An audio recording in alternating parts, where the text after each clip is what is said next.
اور عزت فرماتے ہیں کہ میری بات جو ہے وہ بدلی نہیں جاتی، اللہ کی بات بدلی نہیں جاتی بے شک وعید کے بارے میں، لیکن وعدے کے بارے میں اللہ تعالیٰ کی رحمت۔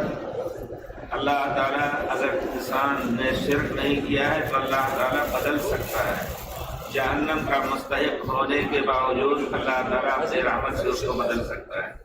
لیکن اگر شرک کیا ہے تو پھر بات بدلی نہیں جائے گی، کیونکہ اللہ تعالیٰ فرماتے ہیں ان اللہ لا یغفر ان یشرک بہ ویغفر ما دون ذلک لمن یشاء۔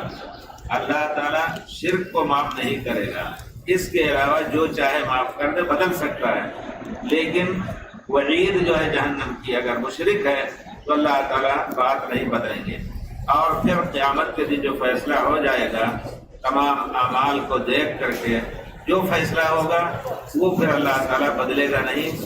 بہت سے لوگ ایسے ہیں جو صرف کفر اور شرک میں زندگی گزارے ہیں، کفر اور شرک کی زندگی والوں کے لیے جہنم خالدین فیہا ابدا، ہمیشہ اس میں رہنے والے ہیں۔ لیکن اگر گناہگار موحد ہیں تو اللہ تعالیٰ نے جہاں تک کہ نصوص اور آیات و احادیث سے پتہ چلتا ہے، پیارے رسول صلی اللہ علیہ وسلم کی صحیح حدیث میں آیا ہے کہ ایسے لوگ اللہ تعالیٰ اگر چاہے تو پہلے ہی سے معاف کر کے، اگر ان کے اوپر حقوق العباد بھی نہیں ہے، شرک نہیں ہے اور حقوق العباد نہیں ہے، لیکن زکوٰۃ نہیں دیا ہے یا حج نہیں کیا ہے، یا اور اللہ کے حقوق میں سے صلاۃ کے بارے میں بھی اختلاف ہے کہ اگر صلاۃ بھی چھوڑے تب بھی اللہ تعالیٰ معاف کر سکتا ہے، لیکن بہت سے علماء کا کہنا ہے اور یہی بات راجمان ہوتی کہ صلاۃ چھوڑنے والا کافر ہو جاتا ہے، ہمیشہ ہمیشہ کے لیے جہنم کا خطرہ اس کے لیے ہے۔ لیکن اگر دوسرے اعمال اس نے نہیں کیے اللہ کی عبادت کے، حقوق العباد بھی اس کے ذمہ نہیں، اور اللہ کا حق شرک کے متعلق، توحید کے متعلق نہیں ہے اس کے ذمہ، تو اللہ تعالیٰ پہلے بھی معاف کر سکتا ہے، یا پھر اس کو اس کے اعمال کے بدلے جہنم میں داخل کر کے پھر اس کو پاک صاف کر کے جنت اور جہنم کے درمیان ایک نہر ہوگی جس کو نہر الحیات کہا جاتا ہے، زندگی کا، جہنم میں جل کر کے بالکل کالے ہو جائیں گے، اس میں داخل ہونے کے بعد پھر وہ اگ آئیں گے، جیسا کہ حدیث شریف میں ہے کہ اگ جائیں گے، جس طرح پانی پڑنے پر دانہ اگاتا ہے اور وہ پورا جسم کا مکمل ہو جائے گا۔ پھر اس کے بعد لیکن یہاں ایک چیز اور بھی بہت بڑی فضیلت کی ہے کہ اگر صلاۃ پڑھ رہا ہے تو سجدہ گاہ کو آگ نہیں لگے گی۔ اللہ اکبر، یہ بھی صحیح حدیث میں ہے، سجدہ ماتھے پہ جو سجدہ ہے اس پہ آگ نہیں لگے گی۔ تو یہ بھی اللہ تعالیٰ کی بہت بڑی مہربانی ہے کہ وہ معاف کر کے تمام گناہ کو، یا پھر اگر بندے کے حقوق بھی ہیں لیکن بندہ جس نے ظلم کیا ہے کسی کے اوپر وہ اتنا مخلص ہے، اس نے کچھ اور دوسرے نیک کام کیے ہیں، تو اللہ تعالیٰ مظلوم کو راضی کر کے، اور یہ جس نے ظلم کیا ہے، حق لیا ہے، اللہ تعالیٰ دونوں کو جنت میں داخل کر سکتے ہیں، جیسا کہ احادیث میں ہمیں نبی کریم صلی اللہ علیہ وسلم نے اس کی خوشخبری دی ہے۔ کلام پاک کو احادیث رسول ہوں، کلام پاک کی ایک آیت دوسری آیت کی توضیح اور تفسیر ہے، احادیث ایک دوسرے کی تفسیر اور توضیح ہے۔ کلام پاک کو، اللہ رب العزت کے کلام کو حدیث رسول کے بغیر سمجھنا یہ گمراہی ہے بے شک۔ اور جو لوگ کہتے ہیں کہ پیارے رسول کی حدیث یہ اسلام میں حجت نہیں، وہ بے دین ہیں، یقیناً کفر کر رہے ہیں، کیونکہ واضح طور پر ایک نہیں دسیوں احادیث متواتر ایسی چیزیں ہیں اور پھر آیتیں ہیں جس میں اللہ تعالیٰ نے اطیعوا اللہ واطیعوا الرسول کہا ہے، ان سب کے ہوتے ہوئے کہتے ہیں کہ احادیث رسول وہ حجت نہیں ہے۔ اس وجہ سے دیکھیے اپنی حماقت سے ظہر کا پڑھیں گے، اپنی بات نکال لیتے ہیں کسی طرح کی، جب سورج ڈھل جائے تو کہاں سے کیسے نکالو گے، کس آیت سے؟ وَعَشِيًّا، عشی سے حین تظہرون، عصر کی نماز کب پڑھو گے؟ حضرت عمران بن حسین کے پاس ایک شخص آیا، اس نے کہا آپ مجھے آیات کی تفسیر بتائیے، حدیث کی نہیں۔ تو انہوں نے کہا سخت ڈانٹ پلائی اور کہا کہ تم اگر حدیث کو چھوڑ دو گے تو تمہاری زندگی اجیرن ہو جائے گی، کیسے جیو گے، صلاۃ ہی کیسے پڑھو گے، صلاۃ میں رکوع تکبیر تحریمہ کیسے کرو گے؟ ان سے پوچھے جو لوگ اپنے کو اہل قرآن کہتے ہیں، وہ اہل قرآن نہیں بلکہ اہل ضلال ہیں۔ قرآن اگر پکڑیں تو اس کے لیے ضروری ہے، جو شخص جو قرآن پر ایمان لاتا ہے اس کے لیے ضروری ہے کہ نبی کریم صلی اللہ علیہ وسلم کی ایک ایک صحیح حدیث پر پورے طور پر ایمان لائے۔ اسی وجہ سے آپ جانتے ہیں کہ جنہوں نے اپنا دین الگ بنایا، روافض نے، انہوں نے قرآن کا بھی انکار کر دیا اور کہا تمہارے قرآن میں، ہمارے پاس ایک ایسا قرآن ہے، تمہارے قرآن میں اس کا ایک لفظ بھی نہیں ہے۔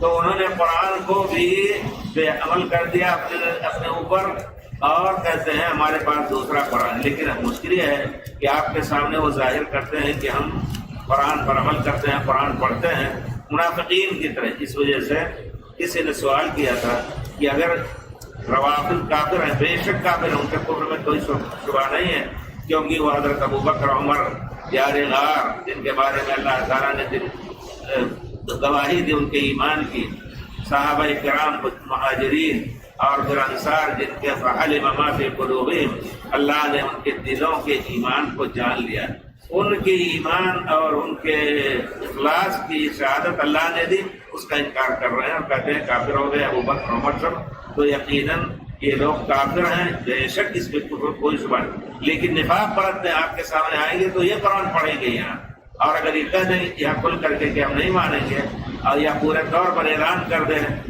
تو شاید ان کا آنا بند ہو سکتا ہے، لیکن مجبور ہیں تو جزاهم اللہ خیر کہ بھائی جب اسلام کا دعویٰ کر رہا تھا، رسول کے زمانے میں بھی لوگ منافقین تھے، اسلام کا دعویٰ کرتے تھے اور کفر کی چھری چھپا کر کے اللہ تعالیٰ اس چھری سے ان کے دل کو چھیدے، تو کفر کی چھری سے وہ مسلمانوں کو تکلیف دینے کے مواقع ڈھونڈتے رہتے تھے۔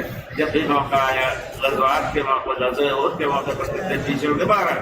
تو میرے کہنے کا مطلب ہے کہ قرآن کو احادیث کے ذریعے سے سمجھنا یہی اصل ہے۔ اب جو شخص سمجھنے کی کوشش کرے گا قرآن کو حدیث رسول سے دور رہ کر کے، تو قرآن کا منکر ہے، کیونکہ اللہ تعالیٰ فرماتا ہے وَأَنزَلْنَا إِلَيْكَ الذِّكْرَ وَأَنزَلْنَا إِلَيْكَ الذِّكْرَ لِتُبَيِّنَ لِلنَّاسِ مَا نُزِّلَ إِلَيْهِمْ۔ ہم نے قرآن آپ کے اوپر نازل فرمایا تاکہ آپ لوگوں کے سامنے اس کی توضیح کر دیں، اس کی تفسیر کر دیں۔ تو قرآن سے، حدیث ہی سے معلوم ہوا کہ ہمیں وضو کس طرح کرنا ہے، وضو کی تفصیل اللہ تعالیٰ نے فرائض کو جمع کیا، اس پر ذکر کیا، لیکن اور دوسری تفاصیل قرآن میں نہیں بلکہ حدیث شریف میں ہے۔ اسی طرح تکبیر تحریمہ کا ذکر کیسے آپ کہاں سے لائیں گے؟ پھر سورہ فاتحہ پڑھنے کا، پھر دوسری سورت پھر رکوع کرنے کا، رکوع کا طریقہ کیا ہونا، ذرا سا ایسے جھک جائے تو رکوع ہوگا نہیں، شرعی طریقہ جو سنت کا ہے، پیارے رسول کا۔ ہاں اگرچہ ایک چیز بھی، ایک درد ہے دل کا درد ہے، اس کو بھی کہہ لینا ضروری ہے کہ ہم پڑھتے ہیں بعض فقہ کی کتابوں میں کہ رکوع انحناء کو کہتے ہیں، تھوڑا سا جھک گئے رکوع ہو گیا، اس میں نہ سبحان ربی العظیم پڑھا، نہ کچھ پڑھا، رکوع ہو گیا۔ سجدہ کہتے ہیں وضع الجبہۃ علی الارض، پیشانی کو زمین پر رکھ لیا تو وہ سجدہ ہو گیا۔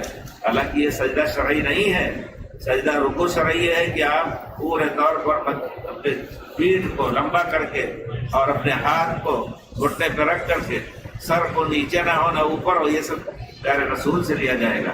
تو جو شخص کہتا ہے کہ قرآن کی یہ حدیث حجت شرع نہیں ہے، یقیناً وہ کفر ہے، وہ کافر ہے اگر پورے طور پر تمام احادیث کا انکار کر رہا ہے۔ ہاں اگر کوئی شخص ایسا ہے جس حدیث کے صحیح ہونے میں اس کے بارے میں شبہ ہے اس کو، تو کہہ سکتا ہے کہ یہ حدیث نہیں ہے، لیکن پورے طور پر یہ کہنا کہ احادیث رسول حجت شرع نہیں ہے، یہ کفر کی بات ہے، اس میں کوئی شک نہیں۔ کلام پاک کی جس شخص نے بھی عقلی تفسیر کی، انہوں نے ٹھوکر کھائی، غلطیاں اٹھائیں، جیسا کہ واضح ہے۔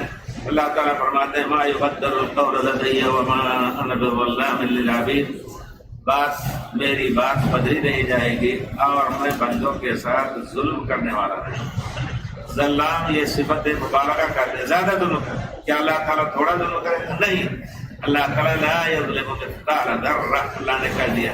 تو اگر قرآن کی تفسیر اپنے عقل سے اور لغت عربی زبان سے اگر کوئی کرنا چاہے تو کہے گا ظلام کا معنی یہ تو مبالغہ ہے، اللہ زیادہ ظلم نہیں کرے، تھوڑا کر لیتے ہیں، نہیں، دوسری جگہ اللہ تعالیٰ نے فرمایا ہے اللہ لا یظلم مثقال ذرہ، ایک ذرہ برابر بھی اللہ تعالیٰ ظلم نہیں کر رہا ہے۔ تو حماقت یہ ہے کہ بہت سے لوگ اپنے کو مسلمان کہتے ہوئے بھی حدیث رسول سے اپنے کو بے نیاز سمجھ کر کے مسلمان رہنا چاہتے ہیں۔ یقیناً اگر اسلامی حکومت ہو دنیا میں، ان کو ایسی جگہوں پر پنپنے کا موقع ملتا ہے جہاں اسلامی قوانین کی تنفیذ نہیں ہوتی۔ الحمدللہ آپ یہاں کسی کو ایسا نہیں پائیں گے، کسی کو نہیں پائیں گے اس حکومت میں اللہ تعالیٰ اس کو قائم دائم رکھے اور اللہ تعالیٰ پورے تمام خوبیوں کے ساتھ اس کو قائم دائم رکھے۔ یقیناً جب سے یہ آئے ہیں اللہ کے فضل سے خالص دین اور خالص اسلام کو انہوں نے پھیلانے کی کوشش کی، لیکن لوگ جو ہیں وہ صرف اس وجہ سے کہ لوگ وہابی ہیں۔ وہابی بھی نہیں ہیں یہ لوگ خالص دین کے ماننے والے، اس میں کوئی شک نہیں۔ اور اگر وہابی کے معنی وہاب اللہ تعالیٰ ہے تو ٹھیک ہے۔ نسبوا الى الوهاب خیر عباده یا حبذا نسبی الى الوهاب، کسی نے جواب دیا ہے کہتے ہیں وہابی ہے تو آپ کو تو محمد بن عبد الوہاب ہے، ہم وہابی ہیں، اللہ وہاب ہے، اللہ کا شکر ہے کہ یہ نسبت بہت اونچی نسبت ہے ہماری۔ تو کہنے کا مطلب یہ ہے کہ یقیناً لوگ بہت ہی غفلت میں پڑے ہوئے ہیں اور دنیا نے ان کو اندھا کر رکھا ہے، ہمارے علماء نے ان کو گمراہ کر رکھا ہے۔ قیامت کے دن یہ علماء ان سے بری ہو جائیں گے اور پھر ہر ایک کو اپنے عمل کا مزہ چکھنا ہوگا۔ اللہ نے عقل دیا ہے، اللہ نے قرآن اتارا، اس کو پڑھنے کی، اس کو سمجھنے کی صلاحیت بھی دی۔ جو شخص یقیناً بہت سے ایسے بھی ہوتے ہیں کہ بچپن ہی سے ان کے ماں باپ بہت بڑی غلطی ہوتی ہے، پرورش کی بچپن سے ان کو انگریزی پڑھانا شروع کر دیتے ہیں، اردو تک بھی نہیں جانتے ہیں، عربی کا لفظ بھی نہیں جانتے، قرآن پڑھنا نہیں جانتے، نہ سلاد پڑھنا جانتے، سلاد بھی نہیں پڑھنا جانتے ہیں۔ اور آپ دیکھیں بہت اونچے ڈاکٹر، بہت بڑے جج، بہت بڑے سب کچھ ہیں۔ یہ دنیا ہے، یقیناً ہمیں سوچنا ہے دنیا کے پیچھے جو چلے گا آدمی، سوائے بعد میں جاتے ہوئے سکندر بھی گیا دنیا سے دونوں ہاتھ خالی تھے، پوری دنیا کی ملکیت جس کے ہاتھ میں آئی وہ بھی دونوں ہاتھ خالی کر کے، اور مرنے کے وقت کہتے ہیں اللہ کی قدرت سے ہاتھ ایسا ہو جاتا ہے، ایسا نہیں رہتا ہے۔ بچہ پیدا ہوتا ہے تو ایسا پکڑ کر کے، لیکن جو ہی بڑا ہوگا، آپ دیکھیں ایک تجربہ اور لوگوں نے کیا ہے کہ 40-30 سال کا آدمی اس کا ہاتھ کچھ کھلا رہے گا، 40 کا کچھ کھلا رہے گا۔ آپ کسی بڑے بوڑھے کو دیکھیے تو اس کا ہاتھ سوتے ہوئے ایک دم کھلا رہتا ہے۔ عجیب تجربہ کیجیے، لکھا ہے لوگوں نے۔ تو اللہ کا یہ قدرت ہے بہرحال، تو آدمی کو سوچنا چاہیے کہ یہ دنیا اتنے ہی کمائے ہم، یا اتنے ہی اس کے لیے ظاہر کریں، جتنا بھی کما لیں، لیکن اللہ کے احکام کو بجاتے رہیں، آسمان میں چھو جائیں کوئی حرج نہیں۔ اللہ نے جتنا کچھ دیا ہے اس کا حق آپ دیں، لاکھوں کروڑوں کمائی ہے ایسی بات نہیں، لیکن اللہ کا حق بھی اس میں سے دیجیے۔ جیسا کہ کسی بزرگ نے کہا ہے، بڑی پیاری بات کہی ہے، کہتے ہیں جو شخص دنیا کے پیچھے اپنے دین کو گنواتا ہے تو دنیا اس کو جاتے وقت صرف 2 گز زمین دے گی اور آخرت میں اس کو کچھ نہیں ملے گا۔ لیکن جو شخص اللہ کی مرضی میں گزارے گا تو اللہ تعالیٰ جنت عرضها السماوات والارض، اللہ کے اطاعت میں زندگی گزارے گا۔ اطاعت کا معنی نہیں کہ مصلی بٹھا کر کے مسجد میں بیٹھ جائیں، چلتے پھرتے ذکر اذکار اللہ کا اور کام کر رہے ہیں، سچی تجارت کیجیے، دھوکے بازی نہ ہو، غش نہ ہو، زیارت نہ ہو، اور کچھ نہ ہو، یہ سب عبادت ہے انشاءاللہ۔ تو انشاءاللہ جاتے ہو اللہ تعالیٰ اپنے یہاں ایسی لمبی چوڑی جنت دیں گے جس کی کشادگی زمین و آسمان کی لمبائی کے برابر ہے۔ تو ہمیں چاہیے کہ ہم اللہ تعالیٰ کے احکام پر عمل کرنے کی کوشش کریں، اس کو سیکھنے کی کوشش کریں۔ پھر اللہ تعالیٰ فرماتا ہے یوم نقول لجہنم، جس دن ہم کہیں گے جہنم سے هل امتلأت، کیا تم بھر گئی، تمہارا پیٹ بھر گیا؟ اللہ اکبر، ہم سن کر کے اس کو یوں گزر نہ جائیں۔ جہنم کا نام سنتے ہی جہنم کا وہ تصور ہونا چاہیے، آگ ہے، اس میں کوئی شک نہیں، پیپ ہے، اور اس میں ایسی گہرائی ہے کہ 80 سال تک اگر پتھر ڈالیں تو وہ گہرائی کے اندر نہ پہنچے، 80 سال تک اوپر سے ڈالیں تو وہ گہرائی کے اندر نہ پہنچے۔ اس میں اللہ تعالیٰ انسانوں کو بھرے گا، لأملأن جہنم، یوم نقول لجہنم هل امتلأت وتقول هل من مزید۔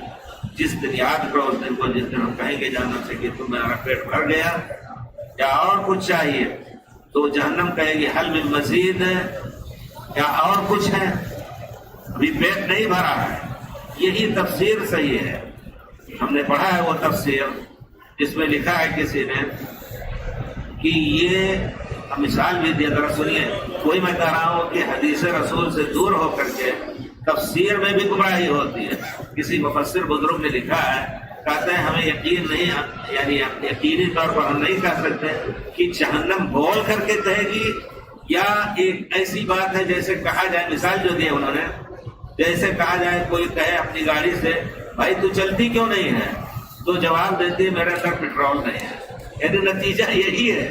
تو اسی طرح گویا جہنم بھی یعنی یقینی نہیں ہے کہ بولیں گے. لیکن یہ چیز صرف وہی شخص اس کی صحیح تفسیر کر سکتا ہے جو حدیث رسول سے اس کی تفسیر کرے گا. میں آپ کو سناتا ہوں. اور کئی آیتیں اللہ تعالیٰ نے جہنم کے بھرنے کا وعدہ فرمایا ہے.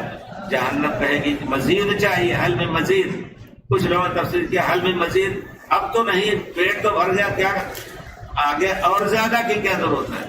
یہ تفسیر کی ہے انہوں نے. یہ تفسیر پورے طور پر غلط ہے. اور جنہوں نے کہا کہ بول کر کے جہنم کہے گی، اس کو کہا ہے کہ نہیں، یہ یقین ہی نہیں ہے کہ بول کر کے کہے گی. اب سوچیے آپ، ہم کہتے ہیں یہاں بھی ٹھوکر کھائی ہے ان لوگوں نے جو حدیث رسول سے سہارا نہیں لیا، یا آیت رسول، آیت قرآن دیکھ لیجیے، الیوم نختم علی افواہہم. اسی پر اگر انہوں نے غور کر لیا ہوتا، الیوم نختم علی افواہہم، ان کے منہ پر مہر لگا دیں گے. وتکلمنا ایدیہم وتشہد ارجلہم بما کانوا یکسبون.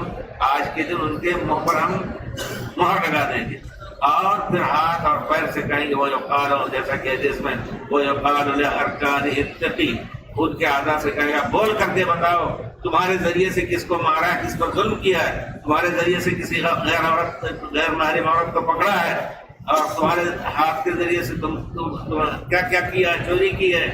پیر چل کر کے بتائے گا کہ غلط طریقے پر، غلط راستے پر میرے ذریعے سے گیا تھا. ایک ایک حضو بیان کرے گا اللہ اکبر. اس وجہ سے اگر یہی آیت سوچ لیتا اور یہ حقیقت ہے کہ اللہ تعالیٰ منہ بند کر دے گا ان کا، اور بولیں گے صاحب اللہ نے وہ تو کلمنا ایدیہم، اور ہم سے بات کریں گے ان کے ہاتھ، ان کے پیر، سب کچھ. تو لوگ جو کہتے ہیں نہیں کہ یقینی نہیں ہے کہ وہ حقیقت ہے، بولے نہیں حقیقت میں. اور پھر یہ بھی آیت دیکھ لیتے ہیں، وقالوا لجلودہم لما شہدتم علینا. جب گواہ دیں گے یہ اعضاء تو کہیں گے لما شہدتم علینا، تمہیں کو تو پالنے کے لیے ہم نے یہ سب کچھ کیا تھا، اور تمہیں میرے خلاف گواہی دے رہے ہو. قالوا انطقنا اللہ الذی انطق کل شیء. اس ذات نے مجھ سے بلایا جس نے ہر چیز کو بلایا. اللہ، جو چڑیا چپ چپ کر رہی ہو اللہ تعالیٰ ایک ہی حکمت سے، آدمی بول رہا ہے، تو جس ذات نے سب کو بلایا، اگر اسی پر وہ غور کر لیتے تو پھر یہ نہ کہتے کہ نہیں یہ جہنم حقیقت میں نہیں بولے گی، حقیقت میں جہنم بولے گی. اور اسی طرح اور دوسری آیتیں بھی اللہ تعالیٰ نے اسی جہنم کے بھرنے کے بارے میں، وَلَٰكِنْ حَقَّ الْقَوْلُ مِنِّي لَأَمْلَأَنَّ جَهَنَّمَ مِنَ الْجِنَّةِ وَالنَّاسِ أَجْمَعِينَ. یہ سورہ سجدہ کی آیت ہے کہ ہماری بات حق ہے کہ جہنم کو بھروں گا جنوں سے اور انسانوں سے، سب سے جہنم بھر دیں گے. اسی طرح دوسری آیت میں اللہ تعالیٰ نے وَتَمَّتْ كَلِمَتُ رَبِّكَ، اللہ کا یہ کلمہ پورا ہو چکا ہے، یعنی بدلا نہیں جائے گا. لَأَمْلَأَنَّ جَهَنَّمَ مِنَ الْجِنَّةِ وَالنَّاسِ أَجْمَعِينَ، بے شک ہم بھریں گے جہنم کو جنوں سے اور تمام لوگوں سے. قَالَ الْحَقُّ وَالْحَقَّ وَالْحَقَّ أَقُولُ لَأَمْلَأَنَّ جَهَنَّمَ وَمَنْ تَبِعَكَ. جب شیطان نے کہا تھا کہ ہمیں ڈھیل دے دو تو اللہ تعالیٰ کہا جاؤ تم کو ڈھیل دے دیتے ہیں، لیکن یہ ہے کہ حق بات کر رہا ہوں. لَأَمْلَأَنَّ جَهَنَّمَ مِنْ ابلیس، تم سے اور جو بھی تمہارے پیچھے چلیں گے سب سے ہم جہنم بھریں گے. تو اللہ تعالیٰ نے بہت کچھ، یعنی کئی آیتوں میں جہنم کے بھرنے کا ذکر کیا ہے. اور ہم دعا کریں، پہلے رسول صلی اللہ علیہ وسلم اسی لیے دعا کرتے تھے، اللہم انی اعوذ بک من النار، اللہم انی اعوذ بک من النار، اللہم انی اعوذ بک من النار. خصوصی طور پر اللہم انی اعوذ بک من عذاب القبر. رات دن میں کتنی مرتبہ استغفار بھی آپ کرتے تھے اللہ سے کہ گناہ معاف کر کے اللہ تعالیٰ ہمیں جنت میں داخل کر. اس وجہ سے ہم یقیناً اپنے کو توبہ استغفار کر کے، رمضان کا مہینہ بتایا جاتا ہے کہ بہرحال یہ آدمی کے لیے توبہ استغفار کا بہت بڑا موقع ہے. توبہ استغفار کر کے نئی زندگی شروع کریں تو انشاءاللہ التوبۃ تجب ما قبلہا، توبہ اس سے بڑے جب سے پہلے گناہ ہے اللہ کے حق میں اگر شرک نہیں کیا ہے، شرک بھی کیا ہے توبہ کر کے اللہ تعالیٰ سے معاف کرا، شرک سے بڑھ کر کے کوئی گناہ نہیں ہے، لیکن توبہ اللہ تعالیٰ توبہ سے بہت خوش بھی ہوتا ہے اگر بندہ بھٹکا ہوا آ جائے اور توبہ کر کے پھر سے نئی زندگی شروع کر دے۔ تو میں نے جو کہا کہ نہیں اللہ ہرے گا جہنم سے اور جہنم کرے حل میں مزید کیا اور زیادہ ہے لے کے آؤ، یعنی اے میرے رب میرا پیٹ بھرو اور زیادہ لاؤ۔ لوگ کہتے ہیں کہ نہیں، کچھ لوگوں نے تفسیر کی کہ نہیں اب اتنا ہمارے اندر شکت نہیں ہے اور مزید کی، حل میں مزید نہیں، اب زیادہ نہیں چاہیے، لیکن حدیث سے اس کی تفسیر جب کریں گے تو مسئلہ واضح ہو جاتا ہے۔ بخاری شریف وغیرہ میں حدیث آئی ہے کہ رسول فرماتے ہیں ان جہنم، بے شک جہنم لا تزال تقول، برابر کہتی رہے گی حل من مزید حل من مزید، کیا اور کچھ ہے لاؤ اور کچھ ہے لاؤ، میرا پیٹ نہیں بھرا، حتی یضع رب العزت فیہا قدمہ، آمنا باللہ، اس پر پورے طور پر ہمیں ایمان لانا ہے۔ اللہ تعالیٰ اس کے اوپر یا اس میں ایک روایت میں علیہا، اللہ تعالیٰ اس کے اوپر اپنا قدم مبارک رکھ دیں گے۔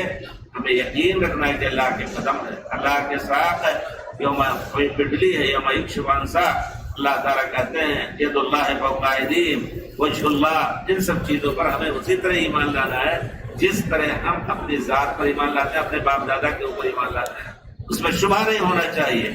تو یہاں اللہ رب العزت اپنا قدم مبارک جہنم میں رکھ دیں گے یا جہنم کے اوپر رکھیں گے، دو روایتیں آئی ہیں۔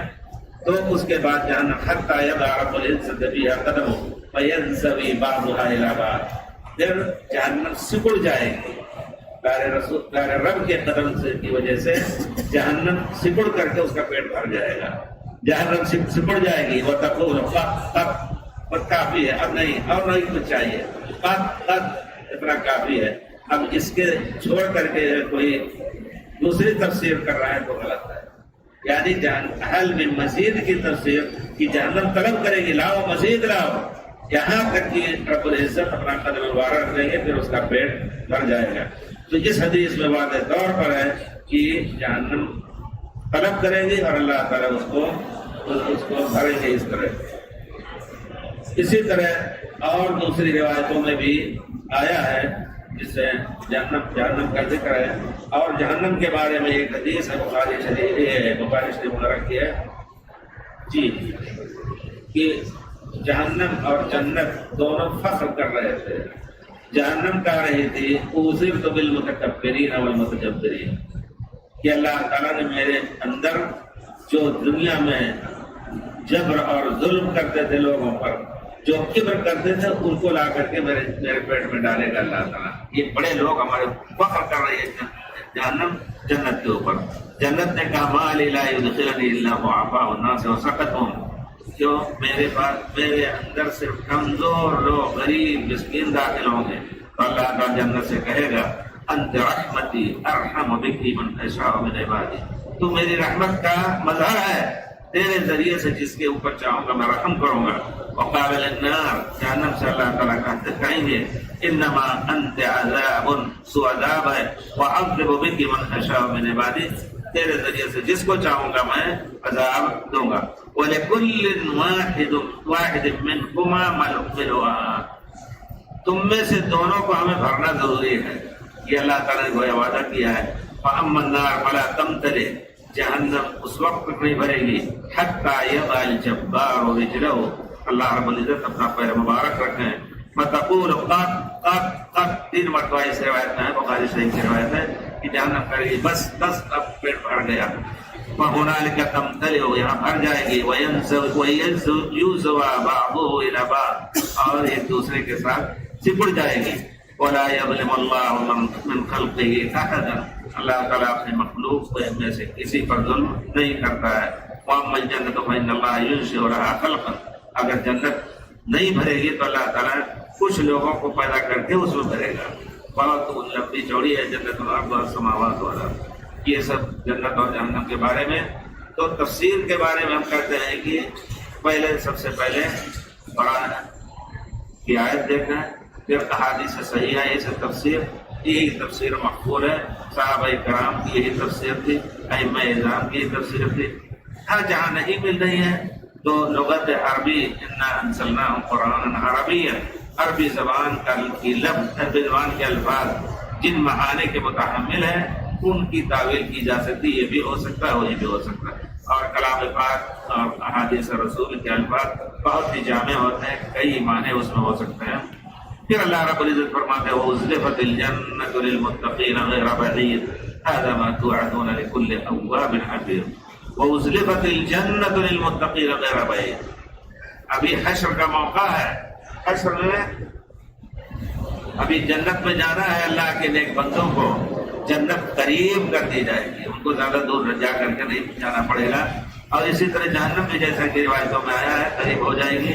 وَأُزْلِفَتِ الْجَنَّةُ لِلْمُتَّقِينَ، متقین کے لیے جنت جو ہے قریب کر دی جائے گی، غیر بعید، دور نہیں رہے گی۔ یہاں تاکید کیا اللہ تعالیٰ نے، گویا ان کے قریب جنت کو کر دیا جائے گا، ان کے داخل ہونے میں، جنت کے لیے جانے میں کوئی پریشانی یا کوئی مشقت نہیں اٹھانی ہوگی۔ ہاں رہ گئی بات جو جسر ہے اس سے پار ہو کر کے جو لوگ نیک ہیں وہ آرام سے گزر جائیں گے، کوئی گھوڑے کی دوڑ سے، کوئی اونٹ کی دوڑ سے۔ تو یہ سب مسائل جو ہیں ہمیں یقیناً سننا چاہیے، اور ایسے دروس بھی ہونے چاہیے جو ترغیب و ترہیب کے جس کے معنی ہوں، جنت اور جہنم کا ذکر ہو، تاکہ لوگوں کے دل نرم ہو۔ لوگوں کے دل ثم قست قلوبهم من بعد ذلك فهي كالحجارة، لوگوں کے دل یقیناً پتھر کی طرح سخت ہو چکے ہیں۔ تو ہمیں اپنے اس دل کو نرم کرنا چاہیے۔ قرآن کریم کی تراجم پڑھیں، کبھی کبھی یہاں آدمی گزرتا ہے اسی آیت سے، لیکن وہ اثر دل پر نہیں ہوتا ہے۔ کبھی ذرا سا غور کرتا ہے تو کتنا اس کے معنی واضح طور پر آ جاتے ہیں۔ تو کم سے کم فَإِن لَّمْ يُصِبْهَا وَابِلٌ فَطَلٌّ، جیسے اللہ تعالیٰ نے کہا ہے کہ اوپر باغیچہ ہو، وہ بھی مفید ہوتا ہے، پھل لائے گا۔ اگر تیز بارش نہیں ہوئی تو کم سے کم ہلکی بارش ہی سے بھی وہ انشاءاللہ سینچا جائے گا۔ تو اسی طرح کلام پاک کو آپ پڑھیں، ترجمے ہی سے پڑھیں، کچھ نہ کچھ ضرور سمجھ میں آئے گا انشاءاللہ۔ وَأُزْلِفَتِ الْجَنَّةُ لِلْمُتَّقِينَ غَيْرَ بَعِيدٍ، یہاں شرط ہے اللہ تعالیٰ جنت کو قریب کرے گا اللہ تعالیٰ، کس کے لیے؟ للمتقین، جو اللہ سے تقویٰ برتتے ہیں۔ تقویٰ کس کو کہتے ہیں؟ ہر وہ چیز ہے جو اللہ کی مرضی کے مطابق ہو اور اس پر عمل کیا جائے، اور جو اللہ کی ناراضگی کا سبب ہو اس سے دور رہا جائے، یہی تقویٰ ہے، یہی تقویٰ ہے۔ وَأُزْلِفَتِ الْجَنَّةُ لِلْمُتَّقِينَ غَيْرَ بَعِيدٍ هَذَا مَا تُوعَدُونَ لِكُلِّ أَوَّابٍ حَفِيظٍ، یہی جنت ہے جس کا وعدہ کیا گیا ہے تم سے، لِكُلِّ أَوَّابٍ حَفِيظٍ، ہر اس شخص کے لیے جو اللہ سے توبہ کرتا ہے، اللہ کی طرف رجوع کرتا ہے، حفیظ، اللہ کے احکام کی حفاظت کرتا ہے، ضائع نہیں کرتا ہے۔ اللہ نے کہا ہے اقیموا الصلاۃ وآتوا الزکاۃ، صلاۃ کو قائم کرو، زکات دو، تو اس کی حفاظت کرتے ہیں۔ اللہ نے کہا ہے نہیں، حافظوا علی الصلوات، صلاۃ کی حفاظت کرو، والصلاۃ الوسطیٰ، عصر کی خصوصی طور پر، تو اس کی حفاظت کرتے ہیں۔ اللہ نے امانت داری دی ہے، اس امانت داری کی حفاظت کرتے ہیں۔ اللہ نے اولاد دی ہے، اولاد کی حفاظت کرتے ہیں۔ اللہ نے مال دیا تو مال کو ناجائز خرچ نہیں کرتے، اللہ کی مرضی۔ یہ سب معنی حفیظ کا ہے۔ اواب، ذرا سے غلطی ہوئی تو اللہ کی طرف رجوع کرنے والے ہیں، توبہ استغفار کر کے اللہ سے اللہ کو راضی کر دیتے ہیں۔ تو گویا یہاں اللہ تعالیٰ نے کتنی صفت بیان کی، وَأُزْلِفَتِ الْجَنَّةُ لِلْمُتَّقِينَ غَيْرَ بَعِيدٍ، متقین کے لیے جنت ہوگی۔ اور توعدون، تین صفتیں اللہ نے واضح طور پر تقویٰ کی جو معنی ہے ان سب معنی کے حامل اوصاف کے لوگوں کے لیے جنت جو ہے قریب کر دی جائے گی۔ اور جو اللہ سے توبہ استغفار کرتے ہیں، اللہ تعالیٰ کے تمام احکام کی حفاظت، اور اللہ تعالیٰ نے اگر نظر کی حفاظت کا بھی حکم دیا ہے اس کی بھی حفاظت کرتے ہیں۔ نظر بد بھی یا بری نظر بھی کسی کے اوپر نہیں ڈالتے۔ لِكُلِّ أَوَّابٍ حَفِيظٍ،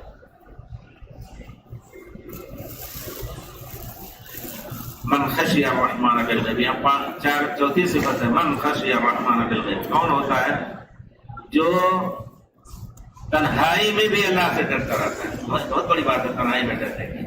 بہت سے لوگ ہوتے ہیں تنہائی میں ڈرنے کا معنی یہ ہے کہ وہ خالص اللہ کے ڈر سے، خالص اللہ کے ڈر ہی سے وہ غلط کام سے رک جائے گا۔ یہی روزہ ہے جس کے بارے میں اللہ تعالیٰ نے فرمایا بھائی كل عمل ابن آدم إلا الصوم فإنه لي وأنا أجزي به۔ انسان کا ہر عمل اس کے لیے، لیکن روزہ میرے کے لیے ہے، میں اس کا اجر دوں گا، جس طرح میں بڑا ہوں اسی طرح اجر بھی دوں گا۔ بیان نہیں کیا کتنا دیں گے، کتنے حسنات اور کتنے نیکیاں ہوں گی۔ وَإِنَّهُ لِي وَأَنَا أَجْزِي بِهِ يَدَعُ طَعَامَهُ وَشَرَابَهُ لِأَجْلِي۔ تنہائی میں رہتے ہوئے بھی کھانا پینا نہیں کھاتا ہے، گھر میں بند کر کے کھا سکتا ہے، بیوی کے ساتھ بھی مل سکتا ہے، سب کچھ، لیکن صرف میرے ڈر سے تو یہ ہے اخلاص کا اور اللہ سے پس غیبت ڈرنے کا۔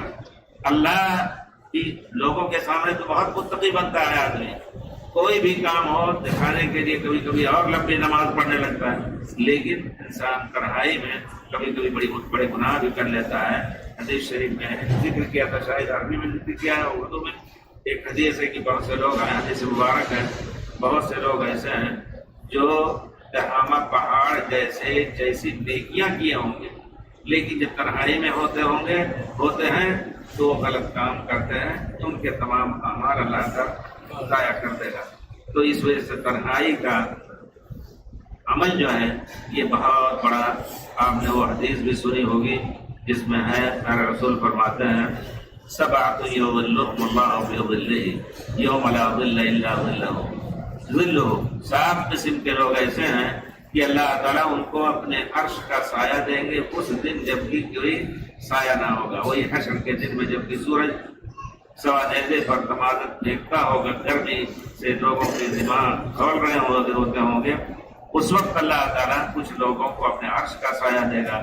الامام العادل، حاکم وقت، عدل و انصاف سے ہر ایک کے ساتھ فیصلہ کرتا ہے اور عدل و انصاف کے ساتھ ان کی زندگی گزرتی ہے، ظلم نہیں کرتا کسی کے اوپر، طاقت ہے اس کو، طاقت جو ہے اللہ تعالیٰ کسی کو طاقت دیتا ہے تو غلط کام پر بھی وہ زیادہ تیز ہو جاتا ہے، شیطان اکساتا ہے، اسی طرح ظلم اور زیادتی بھی کرتا ہے، لیکن بڑے سے بڑا حاکم اللہ تعالیٰ نے اس کو طاقت دی لیکن کسی پر ظلم نہیں کر رہا ہے بلکہ عدل و انصاف جیسے کام لے رہا ہے، جیسا کہ احادیث میں اور دوسرے بھی اس طرح کے بہت سے واقعات ہیں۔ وہ شاب نشا فی عبادت ربہ، وہ نوجوان جو اپنے رب کی عبادت میں پلا ہو، بچپن ہی سے اس کی تربیت اچھی ہوئی ہو، 7 سال کا تھا تبھی سے اس کو صلاۃ پڑھانے لگے، 10 سال کا ہوا سختی سے پڑھانے لگے اور اسی پر اس کی زندگی بن گئی، بنیاد اس کی اسی پر پڑ گئی، اور وہ پھر کہیں بھی ہوا میں اڑ رہا ہو، ہوا باز ہو یا راکٹ باز ہو، جو کچھ بھی ہو وہ اللہ کو نہیں بھولتا ہے۔ یہ ہے شاب نشا فی عبادت ربہ، اللہ کے رب میں وہ پلتا ہے، اللہ کی عبادت میں پلتا ہے، جہاں کہیں بھی ہو ذکر اس کا ہم نے دیکھا سبحان اللہ سعودیہ ایئر لائن میں کبھی کبھی آگے ذرا سا رہو بچپن کلاس وغیرہ میں تو دیکھنے میں آتا ہے ذرا سا حرکت کرو، جہاز چلانے میں ہمارے ساتھ زیادہ محنت نہیں پڑتی ہے جیسا کہ لگتا ہے، دبا دیا اور چل رہا ہے، قرآن پڑھ رہا ہے واللہ آدمی دیکھ بھی رہا ہے اور قرآن پڑھتا جا رہا ہے، یہ کیپٹن جو ہے اس کا جہاز کا۔ تو ایسے لوگ بھی ہیں الحمدللہ، اور وہی کچھ جو جن کو کیا کہیں گے خدمت کرنے والے ہوتے ہیں، اس میں لڑکیاں بھی ہوتے ہیں لڑکے بھی ہوتے ہیں، تو اس میں بیٹھ کر کے وہ ذکر اذکار کر رہا ہے، جب جہاز اتر رہا ہوتا ہے تو بیٹھنا ضروری ہو جاتا ہے، ان کو بھی باندھنا پڑتا ہے۔ تو ایسے لوگوں کو ہونا چاہیے، یہی مسلمان ہونے سے، تم شوق سے کالج میں پڑھو، پارک میں کھولو، جائز ہے وہ باغوں پہ اڑو، چرخ پہ جھولو، پر ایک سکون بند ہے عاجز بھی رہے یار، اللہ کو اور اس کی اپنی حقیقت کو نہ بھولو، اللہ کو اور اپنی حقیقت کو نہ بھولو۔ یہ علامہ اکبر الہ آبادی کا شعر ہے کہ کہاں ہوا میں اڑو سب کچھ ہو لیکن یہ کہ اللہ کو اور اپنی حقیقت کو نہ بھولو۔ یہی ہونا چاہیے ایک نوجوان مسلم کو، اور جب بوڑھا اسی پر ہوگا تو ظاہر بات ہے انشاءاللہ وہ جس پر بڑا ہوا اسی پر بوڑھا بھی ہوگا۔ وَرَجُلٌ قَلْبُهُ مُعَلَّقٌ بِالْمَسَاجِدِ، ایک آدمی ہے کہ کہیں بھی نکلا، ضروری نہیں کہ وہ مسجد میں آ کر کے بیٹھا ہی رہے، مسجد سے نکلا صلاۃ پڑھ کر کے حاصل کی گیا، اپنا کام کر رہا ہے، دکان دیکھ رہا ہے، سب کچھ، دل لٹکا ہوا ہے، کتنا بجا ہے، فوراً مسجد کی طرف دوڑ پڑا۔ رجل، دل لٹکا کیا ہے مسجد میں، دل اپنے کام میں نہیں لگا ہے بلکہ لٹکا کے مسجد میں آیا ہے، مانا یہ ہے کہ ہر وقت دیکھ رہا ہے کہ کہیں جماعت نہ چھوٹ جائے، ہماری صلاۃ کا وقت نہ نکل جائے۔ رجل قلبه معلق بالمساجد ورجلان تحابا بالله اجتمع عليه وتفرقا عليه، دو آدمی ایسے ہیں کہ صرف اللہ کی بنا پر، اللہ کی خوشنودی کے لیے آپس میں محبت کی، نہ کہ وہ رشتہ دار ہے، نہ کہ وہ بڑا آدمی ہے جس سے ہم محبت ظاہر کریں. کوئی غریبی آدمی ہے لیکن پھٹے ٹکڑے والا ہے لیکن اللہ والا ہے تو اس سے وہ محبت کر رہا ہے. یہ بھی انسان کو اپنے ایمان کے جانچنے کا ایک مرحلہ ہوتا ہے.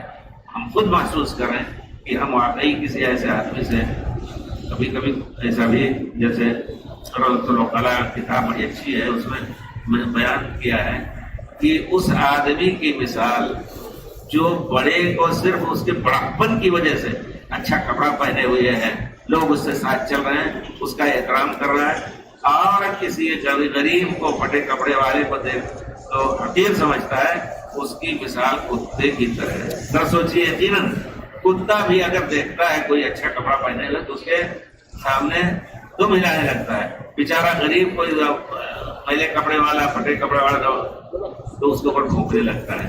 تو یہ مثال دی ہے کہ آدمی کو اس طرح نہیں ہونا چاہیے. اللہ تعالیٰ نے انسان کو انسان بنایا ہے، اس کی مثال حیوان اور خسیس حیوان کی طرح نہیں ہونی چاہیے. تو گویا ہماری عادت ہونی چاہیے کہ ہمارے ایک سے محبت کریں. جو شخص اللہ والا ہے، کسی حالت میں غریب سے غریب ہو اس سے محبت کریں، نہ کہ مالدار سے اس وجہ سے چاپلوسی کر کے اور سب کچھ بہت کچھ ان کی تعریف کریں. رجلان تحابا باللہ اجتمعا علیہ وتفرقا علیہ. صرف اللہ کی محبت میں ان کا اکٹھا ہونا. اللہ کی ناراضگی کی بات آئی تو دونوں الگ ہو گئے. وہ کہہ دے گا کہ بھائی تم ہمارے رشتہ دار ہی صحیح لیکن ہم تمہارے ساتھ نہیں ہیں، اس بات میں الگ ہو جاتا ہے. ورجل طلبت امرأة ذات منصب وجمال. ایک آدمی ایسا ہے جو کسی نسب نامے، اونچے نسب نامے نسب کی کوئی عورت اور مالدار عورت اس کو طلب کر رہی کہ آؤ ہمارے ساتھ تم وقت گزارو. تو گویا وہ حضرت یوسف علیہ السلام کا پارٹ ادا کر رہے ہیں. یوسف علیہ السلام کی طرح اس سے بھاگ رہا ہے وہ آدمی. جس طرح حضرت یوسف علیہ السلام کو اسے پکڑنا چاہا، بھاگا، وہ بھاگے، پیچھے سے کپڑا بھی پھاڑ دیا. جب شوہر اس کا سامنے ملا تو عورت کی مکاری وہاں آ گئی. نہ کیدکن عظیم، کہتی ہے کہ یہ شخص جو ہے تمہارے گھر والے کے ساتھ بدفعلی کرنا چاہتا تھا، اس کی سزا کیا ہونی چاہیے؟ جیل کرو. جب دیکھیے تو یہ ہے مسئلہ. لیکن اب فیصلہ ہوا وہاں کہ بھائی ان کا قمیص ہو خود من قبل فصدقت. اگر آگے سے ان کی قمیص پھٹی ہو تو پھر وہ سچی ہے اور یہ جھوٹے ہیں، کیونکہ یہ گویا زبردستی کرنا چاہتے تھے. اس نے آگے سے ان کی قمیص پھاڑ دی، اور اگر پیچھے سے ان کی قمیص پھٹی ہے، اس کا مطلب یہ بھاگ رہے تھے، وہ پکڑ کے کھینچ رہی تھی تبھی قمیص پھٹی ہے. فلما رأى قميصه قد من دبر، دیکھا گیا کہ وہ پیچھے سے ان کی قمیص پھٹی ہوئی ہے تو کہا یہ تمہاری مکاری ہے. اللہ اکبر. تو یہ ہے رجل طلبت امرأة ذات منصب وجمال فقال انی اخاف اللہ. اس نے کہا میں اللہ سے ڈر رہا ہوں. تنہائی میں ہے، کوئی اور نہیں ہے، اور ایسی عورت جو مالدار بھی ہے، خوبصورت بھی ہے اور اونچے نسب کی ہے، ہو سکتا ہے اسے شادی بھی کر لے، لیکن نہیں، وہ کہتا ہے میں اللہ سے ڈر رہا ہوں. اللہ نے اس کو حرام کیا ہوا ہے. بہت بڑے دل گردے کی بات ہے. اس وقت آدمی اپنے ایمان کو ٹٹولے جب اس طرح کی چیزوں میں کبھی مبتلا ہو. ورجل تصدق، ایک بندہ ایسا ہے جن کو عرش کا سایہ ملے گا. وہ اس نے اللہ کے لیے اللہ کے راہ میں اپنا مال خرچ کیا تو ایسا چھپایا کہ داہنے ہاتھ سے خرچ کرتا ہے، بائیں ہاتھ بھی نہیں جانتا ہے، یعنی کوئی پڑوسی بھی نہیں جانتا ہے. اور سے لوگ ہوتے ہیں. یہ بہت بڑا مسئلہ ہے. کبھی کبھی دل میں شیطان آ جائے گا، دے رہے ہیں اللہ کے لیے اپنا مال خرچ کرے ہیں، لیکن شیطان سوچ رہے کہاں لوگ دیکھیں کہ خرچ کر رہا ہے. نہیں، ایسا ہو کہ تنہائی میں. اس وجہ سے جیسا کہ اللہ تعالیٰ دوسری جگہ فرمایا وفی اموالہم حق، ان کے مالوں میں حق ہے. للسائل والمحروم، جو مانگ رہا ہے اور جو محتاج ہے لیکن مانگ نہیں رہا ہے تو ٹٹول کر کے اس کو پوچھ کر کے، خاص طور پہ ہر شخص اگر اپنے پڑوس میں اس طرح دیکھے اور ہر ایک اس کا حق ادا کرتا رہے تو دنیا میں کوئی بھوکا نہ رہے. کیونکہ پڑوسی کا سب سے بڑا حق ہے. تو ہم جانتے ہیں کہ اس کی آمدنی کیا ہے بیچارے کی، ہمارے پڑوس میں ہے، لیکن ہم اس سے کٹے گھومتے ہیں. نہیں، یہ بھی بہت بڑی بات ہے. پھر پڑوسی کے ساتھ اچھا سلوک یہ ایمان اور دین کی علامت ہے. اور اگر ہم اور اسی کو کی خبر نہیں لے رہے ہیں، پیٹ بھر کے سو رہے ہیں اور وہ بھوکا سو رہا ہے، تو پھر رسول نے ایمان کی نفی کی ہے ایسے شخص سے۔ لا یؤمن، وہ شخص مومن نہیں کہ پیٹ بھر کے سو رہا ہے اور اس کا پڑوسی بھوکا سو رہا ہے۔ تو یہ سب چیزیں ایسی ہیں یقیناً کہ ہمیں خرچ اگر کرنا ہے تو تنہائی میں خرچ کریں، ایسا نہ کہ اس کی عزت نفس بھی خطرے میں پڑتی ہے جس کو دیں گے آپ کھلے طور پر، اور تنہائی میں اگر آپ خرچ کر رہے ہیں تو انشاءاللہ وہ دعا بھی اداؤں کرے گا، اور پھر اللہ کی مرضی صرف آپ کے سامنے رہے گی اور کوئی چیز نہیں رہے گی۔ تو اللہ تعالیٰ اس کو ایسا بڑا عمل اپنے نزدیک شمار فرماتے ہیں کہ قیامت کے دن حشر کے درمیان یا میدان حشر میں اللہ تعالیٰ ان کو عرش کا خاص سایہ دیں گے۔ من خشی الرحمن بالغیب وجاء بقلب منیب، یہاں پانچویں صفت ہے کہ جو اللہ سے ڈر رہا ہے تنہائی میں یا اللہ لوگوں سے غائب ہو کر کے، یا یہ کہ اللہ پر ایمان لاتا، اللہ کو دیکھا نہیں ہے لیکن اللہ تعالیٰ نے اپنا وجود ہر طرح ثابت کیا ہے، اللہ نے پوری دنیا چیز پر دلالت کر رہی کہ اللہ تعالیٰ کا وجود ہے، اللہ کو دیکھا نہیں ہے، یہ بہت بڑی چیز ہے۔ تو کرے پے کرے احساس نہیں، انسان کی نظر مانتا پھر کوئی بن دیکھے خدا کو کیوں کر، کون مانتا تھا، ہم مان رہے ہیں، ہم مسلمان جیسا کہ کہتے ہیں، تو یقیناً ہم اللہ کو نہ دیکھ کر کے بھی اللہ کے وجود اور اللہ کے رسول کی خبر پر ہم یقین لاتے ہیں کہ اللہ کی یہ صفتیں ہیں، ہم نے دیکھا نہیں، اللہ تعالیٰ کے ہاتھ ہے، پیر ہے، اللہ تعالیٰ کے آنکھ ہے، اللہ تعالیٰ ہمیں دیکھ رہے ہیں، ان سب پر ہمیں یقین رکھنا ہے۔ اور اللہ تعالیٰ عرش پہ ہے، یہ بھی میں بار بار کہوں گا کہ بڑی غلطی ہوتی ہے ہمارے یہاں بہت سے علماء، اور خاص طور پہ جو اپنے دیوبندی علماء ہیں، وہ پڑھاتے ہیں اشعری عقیدہ جس میں صفتوں کا انکار ہوتا ہے، اللہ کی صفت نہیں ہے کوئی، صرف 7 صفت مانتے ہیں کچھ، اور اس کو بھی پورے طور پر اس کا یقین نہیں، اور عرش پر اللہ تعالیٰ نہیں، اللہ تعالیٰ ہر جگہ، یہ بات تو آپ لوگ جانتے ہی ہیں کہ یہ عقیدہ پڑھایا جاتا ہے۔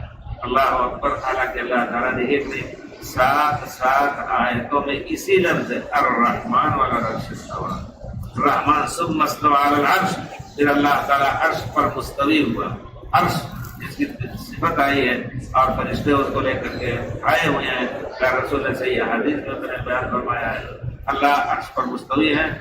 اگر عرش پر نہیں ہوتے تو معراج رسول کیا کہاں ہوا، کیا رسول کا معراج کہاں ہوا؟ 7 آسمان کے اوپر نہ، اللہ تعالیٰ کا وجود عرش پر ہے۔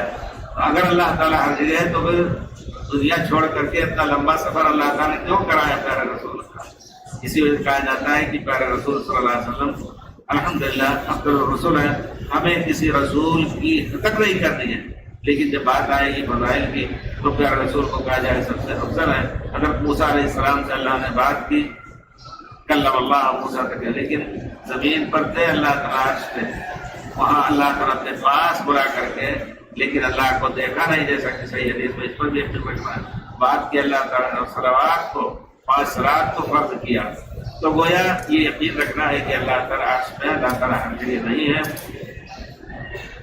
تعجب کی بات ہے کہ ہم کہتے ہیں کہ ہم اپنے کو حنفی کہتے ہیں کہ ہم امام ابو حنیفہ کے مقلد ہیں، لیکن امام ابو حنیفہ رحمۃ اللہ علیہ سے ایک جگہ نہیں، تمام ان کی کتابیں جو ہیں ان کی طرف منسوب یا پرانے زمانے کے حنفی علماء یا امام ابو حنیفہ کے شاگرد اور پھر امام ابو حنیفہ کے بعد کے شاگردوں کے شاگرد، انہوں نے باقاعدہ نقل کیا ہے کہ امام ابو حنیفہ رحمۃ اللہ علیہ کہتے تھے اللہ عرش پر ہے، اور جو شخص کہتا اللہ عرش پر ہے وہ کافر ہے واضح طور پر۔ لیکن ہمارے علماء ذرا جائیے کبھی پوچھیے گا ان بزرگوں سے، جو خاص طور پہ ہم ہندوستان میں جو جنگ ہو رہی ہے حنفی دیوبندی نہیں ہے، حنفی تو کم ہی لوگ جانتے ہیں کہ ہمارے لوگ کہتے ہیں دیوبندی ہیں، دیوبندی اہل حدیث بریلوی یہ جنگ جو ہو رہی قرآن پر عمل نہ کر رہے، قرآن کو ہمیں سمجھنا ہے اسی طریقے سے جس طرح صحابہ نے سمجھا تھا۔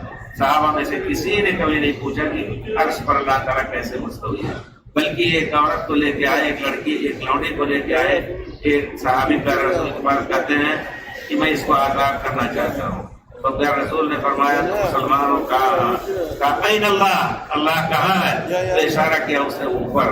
پیارے رسول نے فرمایا آزاد کر دو یہ مسلمان ہے. اس کے ایمان اور اسلام کی گواہی دی پیارے رسول نے. تو وہاں بھی اس نے کہا کہ اللہ کہاں؟ پیارے رسول نے پوچھا اللہ کہاں؟ اس نے اشارہ کیا اوپر.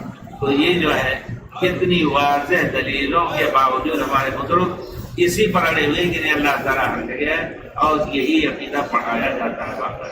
ہم نے خود پڑھا ہے الحمدللہ. حدیث و درس پڑھتے تھے بچپن سے، باپ دادا اسی اس پر تھے.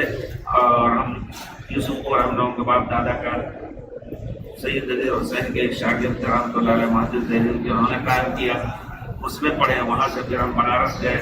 سید نذیر احمد اور مولانا آزاد جو رحمانیت دلی ایک بہت بڑا مدرسہ تھا جو اسی تقسیم ہند پاکستان کے درمیان جس کو کہا جائے وہ شہید ہوا.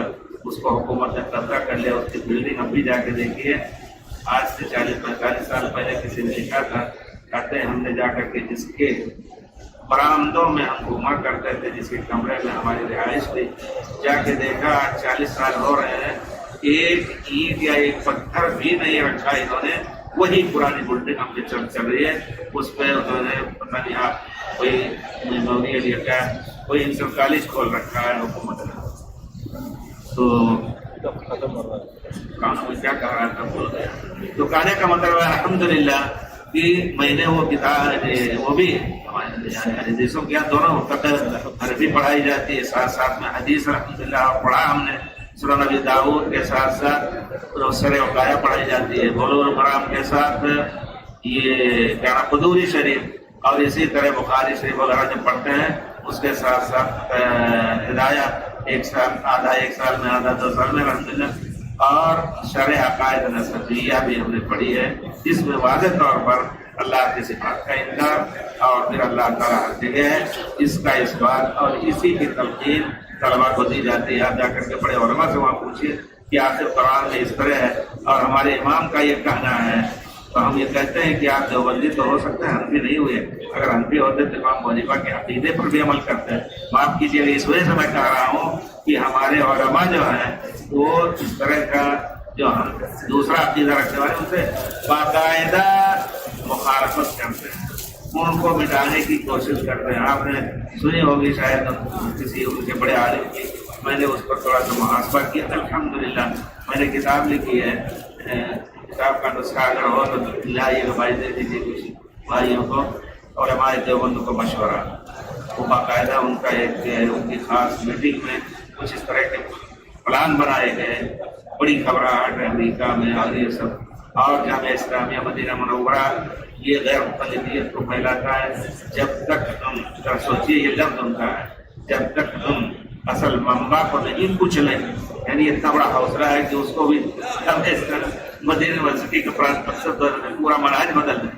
جب تک ہم اصل منبع کو نہیں کچلیں گے تب تک اس کے باہر کے اثرات سے لڑتے رہیں.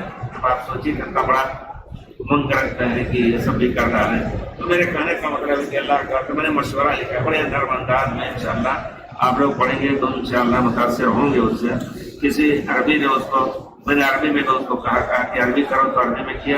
تو انہوں نے کہا کہ تم نے بڑا اچھا کام کیا ہے، بہت ہی واضح انداز سے تم نے فرض ادا کر دیا علماء دیوبند کو سمجھانے کا. اب سمجھے نہ سمجھے تم نے فرض ادا کر دیا. ہم نے کہا چلو اللہ تعالیٰ قبول کرے. کوئی اور مقصد نہیں، ان سے کوئی دشمنی نہیں، اور نہ ان کے ساتھ کبھی رہا ہوں. زندگی ڈائریکٹ بنارس سے مدینہ آئے اور مدینہ سے پھر مکہ آئے. یہ میں سب کچھ کرنے کے بعد اور یونیورسٹی میں پڑھاتے رہے مکے میں حرم میں. اللہ تعالیٰ نے شرف دیا کہ ہم شرف سمجھتے ہیں ہماری کوئی ہم سے کتنے بڑے عالم ہوں گے، لیکن نہیں، اللہ نے ایک شرف بخشا کی حق بات کہنے کا اسی جگہ پر جہاں کی حضرت عبداللہ ابن عباس صحابی رسول بیٹھتے ہیں. کبھی کوئی دل کانپ جاتا ہے، کوئی پوچھتا ہے کیا ہے کیا ہے، تو اگر گول مول بات کرتے ہوئے ڈر لگ جاتا ہے کہ اسی جگہ پر حضرت جابر، حضرت عائشہ بیٹھتی تھی اور عورتیں ان کو گھیر لیتی تھی، اور حضرت عطا ابن ابی رباح تابعین سب درس دیتے تھے. اللہ نے وہ شرط دیا ہے تو ہمیں خیانت کرنے کا موقع نہ ہو. ہم ایسا نہ سوچیں گے کسی موقع پر خیانت کریں. اللہ کا شکر ہے. تو اس وجہ سے میں نے یہ بات بھی کہی، اس میں کوئی اپنی بڑکپن یا آپ کے اوپر دور جمانے کا مسئلہ نہیں ہے، صرف یہ کہ فرض ادا کرنے کے لیے کسی نے نہیں لکھا ہوگا، لیکن الحمدللہ ہم نے واضح طور پر لکھا، جس میں ایک لفظ شاید گستاخی کا یہ بھی لکھا ہے کہ یہ عقیدہ امام صاحب کا ہے۔ امام صاحب کہتے ہیں کہ حدیث رسول جہاں ملے وہی میرا مذہب ہے۔ آپ کتنی احادیث کو چھوڑ رہے ہیں؟ واللہ میں بمبئی میں گیا، میں نے ذکر کیا ہے آدھا وقت پہلے، بمبئی میں ایک جگہ گیا جہاں بڑی اچھی کالونی بنی ہوئی ہے، اس میں نیچے گاڑیوں کی جگہ تھی تو لوگوں نے مسجد کے لیے بنا لیا، تو لمبی چوڑی ایک مسجد ہے اور اسی کی پیچھے چھوٹی سی ایک اینٹ کی چوڑائی ہے بس، اور فاصلہ علیہ حدیثوں کی مسجد ہے۔ تو لوگ لے گئے نماز پڑھانے کے لیے، وہاں نماز پڑھی ہم نے، نکلتے اور دیکھا موجود اس دروازے پر بھی، ان کا دروازہ بھی یہی، مدخل ادھر ہے اور باقی مسجد ادھر علیہ حدیثوں کی، اور ادھر پوری لمبی مسجد جو ہے بزرگوں کی۔ تو میں نے اس میں سے ایک ساتھ نکل رہے تھے، اچھی شکل کے معلوم ہو رہے تھے، عالم معلوم ہو رہے تھے، تو میں نے پکڑ کے کہا یہ ایک اینٹ جو ہے یا 1.5 اینٹ کی مسجد کا مسئلہ مشہور ہے نا، تو یہ اینٹ الگ کر دیجیے اور سب نماز ساتھ پڑھیے۔ کیسے ہو سکتا ہے؟ وہ لوگ آمین کہتے ہیں زوردار، وہ لوگ سورہ فاتحہ پڑھتے ہیں، اللہ ناراض ہو گئے، معلوم ہوتا ابھی مار دیں گے۔ تو ایک ساتھ چپکے سے آ کر کے کہا ہمیں جینے دیجیے ورنہ یہ کلام ہے یہاں بھی نہیں کرنا۔ ایسے کہا نہیں، میں نے عزم کیا، ہم نے کہا اثر جا کر کے ان کے پاس میں پڑھوں اور کچھ تھوڑی سی بات کروں، کہا مولانا ہمیں تو اللہ یہ لفظ کہا ہمیں جینے دیجیے ورنہ پھر یہاں سے بھی ہمیں بھگا دیں گے، نہیں پڑھ پائیں گے ہم نماز۔ اور بڑی محنت سے یہاں ہمیں جگہ ملی ہے، باقاعدہ وغیرہ سے گزر کر کے، تو نہیں بنانے دے رہے تھے مسجد وہاں۔ تو میرے کہنے کا مطلب ہے کہ یقیناً بڑی بری بات ہے، مسلمان انما المؤمنون اخوہ، قیامت میں کس کو سایہ ملے گا؟ اللہ کے واسطے محبت ہماری ہے کہ اللہ کے رسول کی حدیث کی بنا پر آپ ہم سے دشمنی کر رہے ہیں۔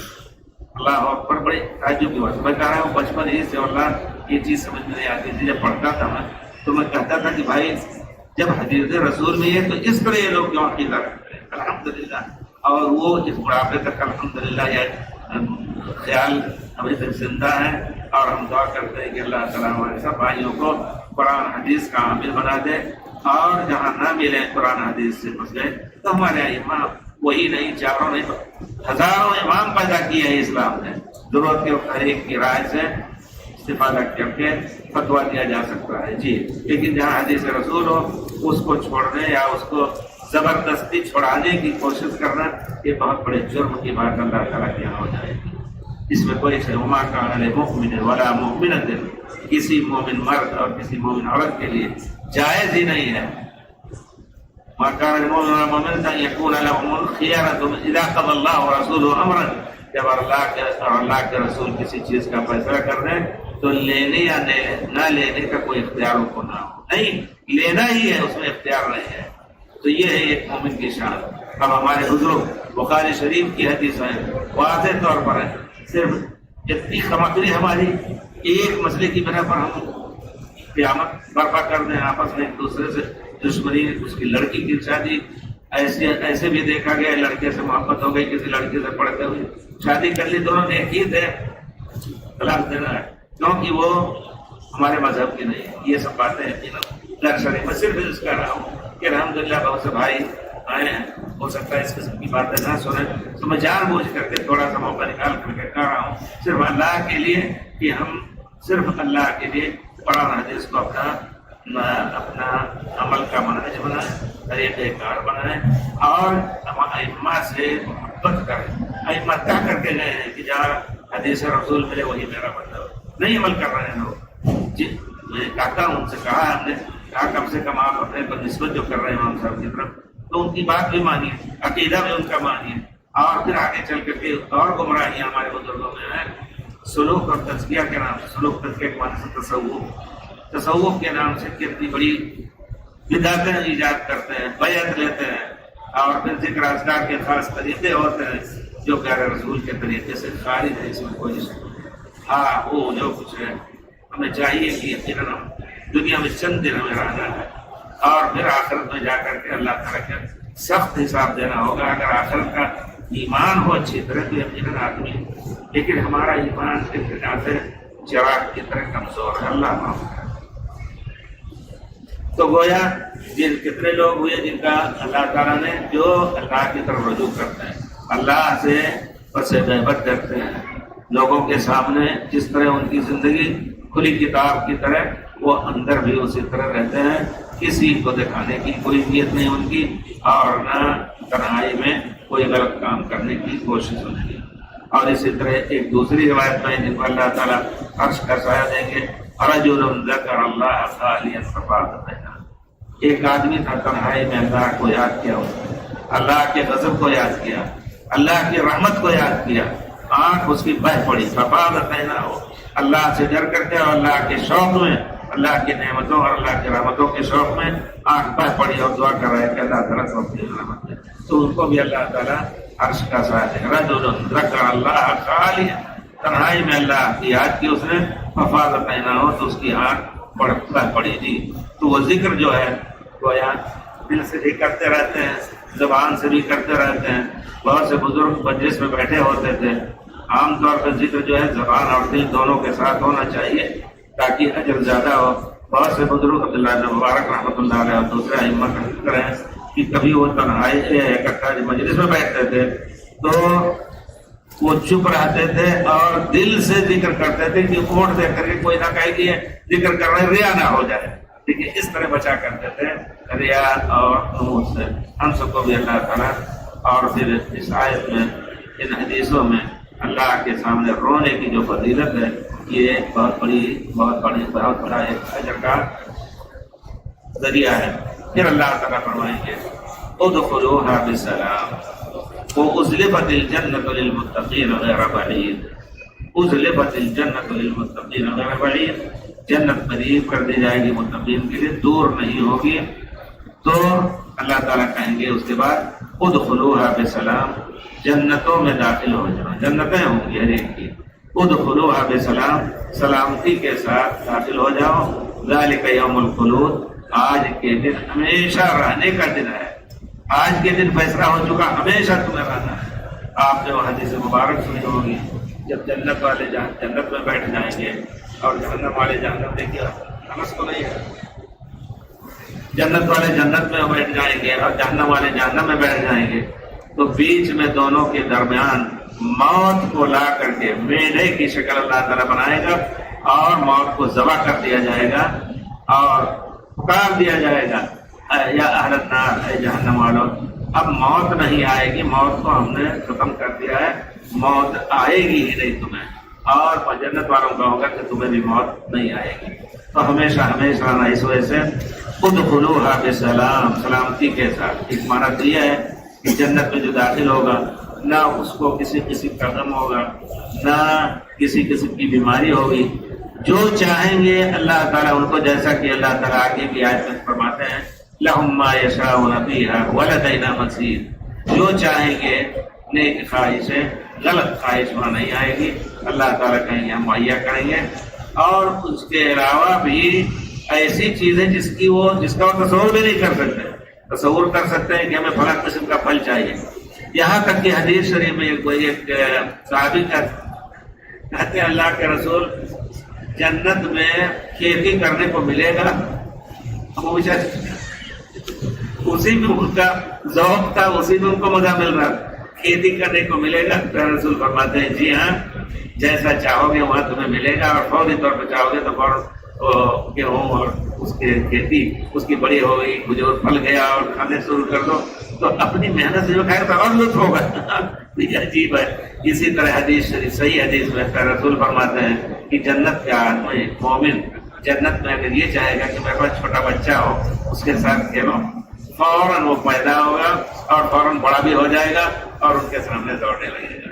یہ اسی کو اللہ تعالیٰ کا اللہم یشاءون فیہا، جو چیز بھی خواہش نفس کی ہے، دل میں آئی کہ یہ چیز چاہیے، جائے چیز، بری چیز کا درخواست کوئی کہے کہ غلط کام کا ارادہ کرے گا، نہیں، وہاں غلط کام کا ارادہ دل میں اللہ تعالیٰ ڈالے گی، کیونکہ دنیا میں جب نیک تھے تو آخرت میں ان کو اللہ تعالیٰ تمام چیزوں سے پاک رکھے گا۔ البتہ بچہ چاہیں گے یا کوئی قسم کا پھل جنت میں، حاد الارواح الى بلاد الافراح، ابن قیم کی کتاب بڑی اچھی، تمام احادیث کو جنت اور جنت کی جمع کیا ہے انہوں نے، اور دوسری کتاب میں جہنم کے بارے میں بھی اس طرح کی انہوں نے لکھی ہے۔ تو لکھا ہے اس میں اس طرح کا حاد الارواح، یعنی دلوں کو لے چلو خوشی کے شہر میں. تو اس میں بڑی عجیب تفصیل لکھی ہوئی ہے. ہمارے خیال میں پاکستان میں بہت پہلے اس کا ترجمہ ہو چکا. میرے پاس بھی کسی نے اردو کا نسخہ بھیجا میرے پاس ہے، بہت پرانا. اور اب تو اور اچھے اچھے ہمارے علماء جو الحمدللہ مدینے وغیرہ پڑھ کے گئے ہیں، ایک ایک حدیث وغیرہ کی تخریج کر کے تحقیق کر کے اور چھاپنے. بڑی خوشی کی بات ہے الحمدللہ. تو کہنے کا مطلب یہ ہے کہ اس میں بھی یہ سب چیزیں ذکر ہیں کہ اگر وہ خواہش کریں گے کہ ہمیں پپیت ملنا چاہیے، فوراً وہ سامنے آ جائے گا تیار. اسی طرح کسی قسم کا پھل بھی فوراً قطوفها دانیہ، آیت میں اللہ تعالیٰ کہیں گے کہ اس کے پھل جو ہے بالکل قریب. جیسے یہ خواہش کریں گے اور اپنی آرام کرسی پر بیٹھے ہوئے ہیں، وہ پیڑ خود جھک کر کے سامنے آ جائے گا، ہاتھ سے توڑ کر کے کھا لیں گے. تو یہ سب جنت کی توصیف ہے. لہم ما یشاؤون فیہا ولدینا مزید ادخلوها بسلام. اللہ تعالیٰ نے نیک لوگوں کے بارے میں فرمایا سورہ زمر میں، وسیق الذین آمنوا وسیق الذین تقوا ربهم الی الجنۃ زمرا. جو لوگ اپنے رب سے ڈرتے رہے ان کو بلایا جائے گا یا ہانکا جائے گا. صرف کلم ہانکا جائے گا، یعنی فرشتے ان کو لے کے آئیں گے جنت کی طرف. زمرن، جماعت در جماعت. حتی اذا جاؤوها، جب آئیں گے جنت کے قریب، فتحت ابوابها، اس کے دروازے کھل جائیں گے. کیونکہ نیک لوگ آ رہے ہیں، کھلانے کی ضرورت نہیں ہے، پہلے سے دروازے کھل جائیں گے. وقال لهم خزنتها، اور جنت کے دروازوں کے ذمہ دار کہیں گے سلام علیکم، تمہارے اوپر سلام. ادخلوها بسلام. یہاں اس آیت میں کہا ہے سورہ قاف کو ادخلوها بسلام، سلام کے ساتھ تم گزرو، تمہیں سلام ہی سلام سے. الا قیلا، دوسری آیت میں الا قیلا سلاما سلاما، جنت میں صرف سلام ہی سلام سلامتی ہے. ایک طرف سے نکلیں گے دوسرے آ کر کے سلام کریں گے، فرشتے سلام کریں گے. تو یہاں فرشتے کہیں گے ادخلوها قال لهم خزنتها سلام علیکم، تم بڑے اچھے ہو رہے، تمہارے اوپر اللہ کی سلامتی ہو. وادخلوها خالدین، ہمیشہ کے لیے جنت میں داخل ہو جاؤ. اسی طرح اللہ تعالیٰ نے دوسری آیت میں فرمایا والذین صبروا ابتغاء وجہ ربہم، جنہوں نے دنیا کی زندگی میں صبر کیا تکلیفوں پر. کون سا صبر؟ انبیاء ہیں ان کو بھی تکلیف ہوئی، اور ان کے قوم نے ان کو شہید تک بھی کر دیا. بہت سے یقتلون النبیین بغیر حق، رسول کے بارے میں کیا ان کی بری نیت تھی، سب کچھ ہوا، اور کتنی تکلیفیں آپ نے برداشت. اس کے علاوہ اور دنیا کی اگر کوئی ایسی ناگہانی مصیبت آئے، سب پر صبر اور اللہ کا شکر کریں، سب اس میں داخل ہے. والذین صبروا ابتغاء وجہ ربہم، اللہ تعالیٰ کی مرضی کی خاطر انہوں نے صبر کیا. وَأَقَامُوا الصَّلَاةَ وَأَنفَقُوا مِمَّا رَزَقْنَاهُمْ، صلاۃ کو بھی قائم کیا، اور جو اللہ نے رزق دیا اس میں سے لوگوں کو، غریب لوگوں کو بھی دیتے تھے. سرًا وعلانیہ، چپکے سے اور کھل کر کے بھی خرچ کرتے تھے. وَيَدْرَؤُونَ بِالْحَسَنَةِ السَّيِّئَةِ، کسی نے ان کے ساتھ شرارت کی، کسی نے ان کو تکلیف دیا تو وہ یدرؤون بالحسنۃ السیئۃ، اچھے انداز سے اس کو دفع کر دیتے تھے. اچھے انداز سے، اگر اسے سب بھولنے کی کوشش کی. جس طرح رمضان میں رسول فرماتے ہیں اگر کوئی آئے اور تمہیں گالی گلوچ دے تو کہہ دو کہ انی صائم، بس کہہ دو میں روزے سے ہوں، میرے پاس بھی زبان اللہ نے دی ہے، طاقت بھی ہے، میں مظلوم ہوں. ولا یحب اللہ الجہر بالسوء الا من ظلم، اگر مظلوم ہے تو وہ پوری بات سامنے والے کو کہہ سکتا ہے، لیکن اس پر بھی صبر کر لے. کہتے ہم صائم ہیں تو اس کا بہت بڑا درجہ ہے. اس روزے کی پارٹی کا بھی بہت بڑا کی بہت بڑی دلیل ہے. تو اولئک لهم عقبی الدار، جو برائی کو اچھی نیکی سے دفع کر رہے ہیں. ادفع بالتی ہی احسن فاذا الذی بینک وبینہ عداوۃ کأنہ ولی حمیم، کوئی شخص ہے جو تمہیں برا کہہ رہا ہے، تم سے دشمنی کر رہا ہے، لیکن تم اچھا سلوک اس سے کر رہے ہو، تو دیکھو گے کہ ایک دن تمہارا پکا جگری دوست ہو جائے گا. فَإِذَا الَّذِي بَيْنَكَ وَبَيْنَهُ عَدَاوَةٌ كَأَنَّهُ وَلِيٌّ حَمِيمٌ. تو اللہ تعالیٰ نے یہاں بھی ایسے لوگوں کی تعریف کی ہے.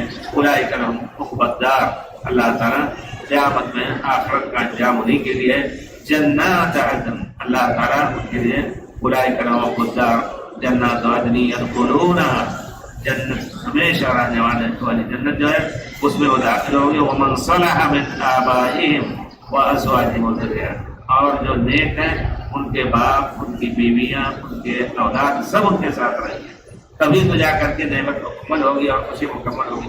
پورا خاندان ایک ہنگامہ ہے الحمدللہ سامنے، تو کتنی خوشی ہوتی ہے۔ ہمارے یہاں اللہ کا شکر ہے، بچے جس دن اکٹھا ہو جاتے ہیں، جس دن میں کچھ بچیاں ہیں تو اور کچھ ادھر سے ادھر سے سب جب اکٹھا ہو جاتے ہیں تو بڑا اچھا لگتا ہے۔ اگرچہ شور ہو رہا ہے گھر میں، لیکن بڑا اچھا لگتا ہے۔ تو اسی وقت مکمل ہوگی جبکہ نیک بچے اور بیویاں اور باپ اور ماں سب اکٹھا ہوں گے، تو کتنی بڑی خوشی کی بات۔ اللہ نے وعدہ کیا ہے کہ اگر نیک ہے تو سب کو دور نہیں کریں گے، کیونکہ احبا کے دوستوں اور کی فراق میں بھی تکلیف ہوتی ہے۔ جنات عدن يدخلونها ومن صلح من آبائهم وأزواجهم وذرياتهم والملائكة يدخلون عليهم من كل باب سلام علیکم۔ فرشتے ہر دروازے سے داخل ہو کے کہیں گے سلام، سلام علیکم، سلامتی اللہ تعالیٰ کی تمہارے اوپر، بما صبرتم، کیونکہ تم نے صبر کیا تھا اور تمہارے لیے اچھائی کا انجام ہے۔ تو یہ یہاں ادخلوا بسلام، فرشتے سلام کریں گے، آپس میں سلامتی سے رہیں گے، بچے ماں باپ سب اکٹھا ہو کر کے، کتنی بڑی سلامتی اور کتنی بڑی خوشی کا موقع رہے گا الحمدللہ۔ پھر اس کے بعد اللہ تعالیٰ فرماتے ہیں لَهُم مَا يَشَاءُونَ فِيهَا وَلَدَيْنَا مَزِيدٌ، ان کے لیے جنت میں جو کچھ چاہیں گے ہم دیں گے ان کو۔ دوسری آیت میں اللہ تعالیٰ فرماتے ہیں فِيهَا مَا تَشْتَهِي الْأَنفُسُ وَتَلَذُّ الْأَعْيُنُ، جنت میں ہر وہ چیز ہے جو لوگوں کے نفس جس کو چاہتے ہیں، جس کی خواہش رکھتے ہیں، وہ تلذ العین، اور دیکھنے کی چیزیں ایسی ہوگی جس سے آنکھ کو لذت محسوس ہوگی۔ آپ خوبصورت پھل دیکھیں تب بھی آنکھ کو ٹھنڈک محسوس ہوتی ہے۔ ہر چیز میں اللہ تعالیٰ بچے دے گا، ساتھ ہوں گے۔ چھوٹا بچہ آپ نے کہا کہ ہمیں چاہیے، اس سے بھی آپ کی آنکھ کو ٹھنڈک ہوگی۔ تو اللہ تعالیٰ کی جیسا کہ اللہ تعالیٰ رسول نے دوسری حدیث میں اللہ تعالیٰ سے روایت ہے، جس کو حدیث قدسی کہا جاتا ہے، عادت لعبادی الصالحین، اپنے بندوں کے لیے، نیک بندوں کے لیے جنت میں ہم نے وہ کچھ تیار کر رکھا، ما لا عین رأت، جس کو کسی آنکھ نے کبھی دیکھا نہیں، ولا اذن سمعت، نہ اس کے بارے میں کسی کان نے سنا، ولا خطر علی قلب بشر، کسی انسان کے دل میں اس کا کھٹکا بھی نہیں گزرا۔ اس طرح کی نعمت بھی دنیا میں ہوتی ہے، اچانک نعمتیں غیر مترقبہ جس کو کہتے ہیں، اس سے مزید خوشی ہوتی ہے۔ اللہ تعالیٰ پھر کہتے ہیں والا نہیں کتنا بجا رہا ہے، کیونکہ بچہ جو ہے بیچارہ 5-20 ہو تو ہمارے طرف سے چلنا منگتا ہے، چلنا منگتا ہے بمبئی کی زبان، کیونکہ بچہ آئے گا۔ صلی اللہ علیہ خلقہ محمد وعلی آلہ وصحبہ اجمعین۔ یوم الاحد اتوار کے دن یہ رہے گا درس اردو کا انشاءاللہ، اس کو سوال جواب بھی بھائی لوگ تیار کرتے ہیں۔ کچھ آج کے دن ہم نے کہا سوال نہ ہو۔ اللہ تعالیٰ ہم سب کے اعمال کو قبول فرمائے۔ اللہ تعالیٰ ہمیں اپنے پیارے رسول کی محبت ہمارے دلوں میں دے، پیارے رسول کی سنت پر عمل کرنے کی توفیق دے، زندگی ہماری دین اور خالص دین میں گزرے اور خاتمہ بالخیر ہو۔ صلی اللہ علیہ وسلم۔